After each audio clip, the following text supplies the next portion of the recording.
There is good reason this Venezuelan is strolling the streets of Toledo, Spain, instead of Caracas, Venezuela. Misael Lopez is frightened because he says he told the truth about Venezuela, possible terrorists, and corruption that will have him forever looking over his shoulder. I'm concerned about my safety and my family's safety everywhere I go or where they are.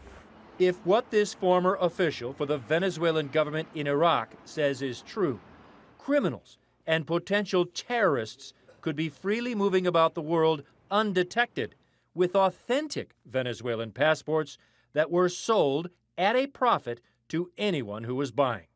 Passports good to enter more than 130 countries without a visa, not including the United States.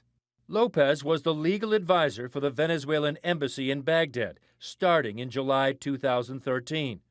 A former police officer and an attorney, he provided CNN with documents that he says show an employee at the Venezuelan embassy in Iraq sold passports and visas for a profit. And a CNN investigation found serious irregularities in Venezuelan passports and visas. On his first day in Baghdad, Lopez says Venezuela's ambassador, Jonathan Velasco, entrusted him with a very special envelope. Full of visas and passport. He told me, get this. This is $1 million US. I thought it was like a joke. No? Then he told me, here, people pay a lot of money to get a visa or a passport to leave this country. You said you thought it was a joke. I thought, of course, the first moment, yeah, what's his meaning? But okay, I take it like that. I mean, it was the first day, so. But about a month later, Lopez learned the ambassador's joke foreshadowed a frightening discovery. Lopez says an Iraqi employee of the embassy, seen here in a video he recorded, told him Venezuela's passports and visas were being sold. She had made thousands of dollars, cash, and Lopez could too. It's good money. You can make a lot of money with that. They pay us $10,000 US for a visa. And then I got really, really mad, and I told her, how could you think I'm gonna be selling visas or passport? And who was the person that was supposedly going to get the document? An Arab guy. With no connections to Venezuela? No, no connection at all. It was only the beginning. Over the next several months, he says he was approached again and again by the same employee, asking him to participate in the scheme. Lopez says she even once offered to sell visas to an entire group of Syrians and give him a cut. She told me, I have 13 Syrian people wants to pay $10,000 US each for a visa. That $130,000. I suspect that might be terrorist. That's why I reject, of course, immediately. Lopez decided to investigate further. He searched the Iraqi employee's desk and took these pictures of what he found. The embassy's official stamp used to authenticate visas, still wet with ink, along with sheets of paper printed with the Venezuelan government seal. She was an interpreter who wasn't authorized to have any of these items. He eventually fired the employee. Lopez did not have any other documents that would confirm the allegations. You think that Venezuela is basically offering free travel passes to potential terrorists? I have found this link to 3 things: laundering money, trafficking drugs, and terrorism. And it was this document, he says, he found inside the embassy that alarmed him most. It is a list of 21 Arabic names and corresponding Venezuelan passport numbers.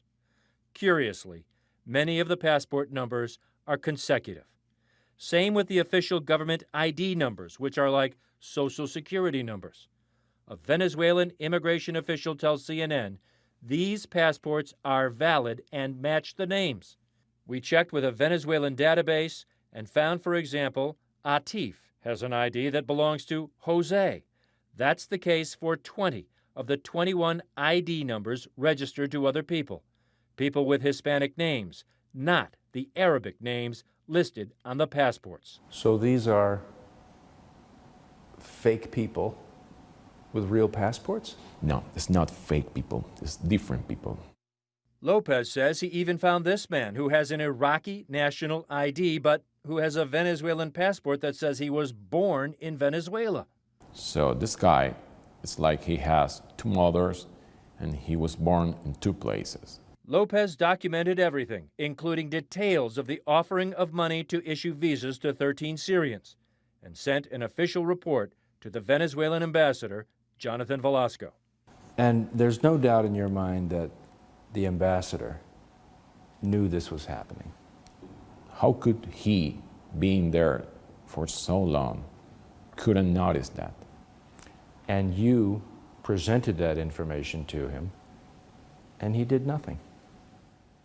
Sometimes he used to say, Caracas do not need to know anything about that. Lopez says the ambassador threatened his job, so he took his allegations all the way to Delcy Rodriguez, the foreign minister of Venezuela, reporting his suspicion of the fraudulent issuing of visas, birth certificates, and Venezuelan documents. He says he heard nothing. Finally, frustrated and fearing the implications, Lopez contacted the FBI at the U.S. Embassy in Madrid. A law enforcement source tells CNN an FBI official did meet with Lopez at this restaurant across the street from the embassy and sent his information to Washington. The FBI told us it could not discuss anything about what happened next. By the end of 2015, Lopez was removed from his position by the Venezuelan government. For months, we repeatedly tried to get comments from the Venezuelan government. Entonces, por aquí no hay acceso. In Caracas, the government threatened CNN and Español's crew with expulsion for just asking about the passport and visa allegations. At a press event, Foreign Minister Rodriguez ignored our question. Señora Canciller, solo una pregunta. Months later, during the UN General Assembly in New York, Rodriguez ignored us again. Canciller. Until finally we tracked down the foreign minister on the sidewalk outside the UN. Canciller, ¿qué dice de las alegaciones de que se venden pasaportes venezolanos en la embajada de Bagdad? ¿Qué nos puede decir sobre eso? Cuidado. ¿Qué nos puede decir sobre eso, canciller? ¿Tiene conocimiento usted como ministra de Relaciones Exteriores? Te vas a pegar. Te vas a pegar. ¿Qué nos puede decir Te sobre vas a eso, pegar canciller? por estar siguiéndole las mentiras a una persona que no sabe ni lo que está diciendo. ¿Dice que eso es mentira? Totalmente. Canciller, ¿qué nos puede decir sobre eso? As she walked into the UN, Rodriguez refused to answer any more questions. Is there anything you'd like to say? And Ambassador Velasco, in an email to CNN, wrote that he has nothing to hide or fear, and the embassy don't never and ever sell Venezuelan nationalities. As for the former employee in Iraq, who Lopez says was selling the passports, she did not respond to our calls or emails. Misael Lopez says he knows what he saw. He has lost his job and even his country. He's under official police investigation for revealing confidential matters or secrets. But he says he could not stay silent. You cannot be cop and a thief at the same time. I decide to be a cop and do the right thing. Drew Griffin joins us now. That's the fastest walking Venezuelan official I've ever seen. Do we know if the Venezuelan government actually investigated the claims, or did any checks to see if their own documents were being sold? Anderson, surprisingly, the only investigation we're aware of is the one that now targets the whistleblower, in this case, Misael Lopez. He brought his detailed charges first to the ambassador, then to Delcy Rodriguez, the foreign minister you saw running along the sidewalk there. Lopez told us they both ignored his investigative work that he compiled on duty, and instead they turned their attention to him. I mean, the implication is that terrorists could be, the worst case scenario is terrorists could be buying these passports, traveling to a lot of countries legally and undetected by the no-fly list or terror watch screenings, not the United States, but into the European Union. Yes. Correct. As we pointed out, the U.S. requires an additional step, a visa for anyone with a Venezuelan passport. But this is a global security problem, Anderson. And the problem of passport control when you're dealing with questionable countries like Venezuela is real. There are experts who claim terror networks are involved. It has become a concern, especially, as you said, in Europe for those security officials, because this Venezuelan passport gets you in those countries. And from my understanding, it's not just this former Venezuelan embassy official linking this alleged passport fraud to possible terrorists. I mean, the U.S. government has been discussing it for years.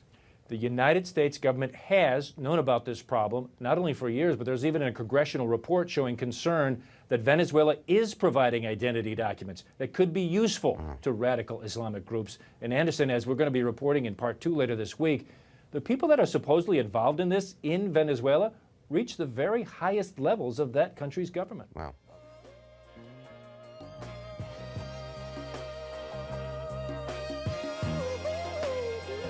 Yeah.